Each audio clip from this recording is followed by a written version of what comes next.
The Rich and the Poor. Once upon a time, there was a boy whose family was very wealthy. One day, the boy's father decided that his son should learn to appreciate how fortunate he was to grow up and live in such luxury. The two of them were going to take a trip to the country and stay at a poor farmer's house, so that the son could see how poor people live. After a long but comfortable journey, they arrived at the poor man's farm, where they spent several days and nights. They ate with the farmer and his family, slept in his barn, and bathed in the nearby river. They spent their days wandering the fields and forests, and helped with the occasional farm work.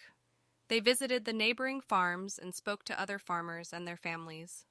At night, they sat by the fire and exchanged stories, or laid on their beds of hay, looking up at the stars. It was not a way of life the boy had been accustomed to, but he seemed to be enjoying himself and never once complained, which made the father very proud. After a few days, father and son both thanked the farmer and his family for their hospitality and offered them a few departing gifts before bidding them farewell and embarking on their long journey back home. Upon their return, the father asked his son how he had liked the trip. "Oh, it was great, father," the boy replied.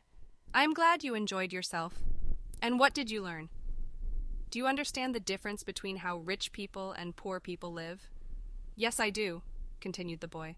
"Tell me more," the father urged.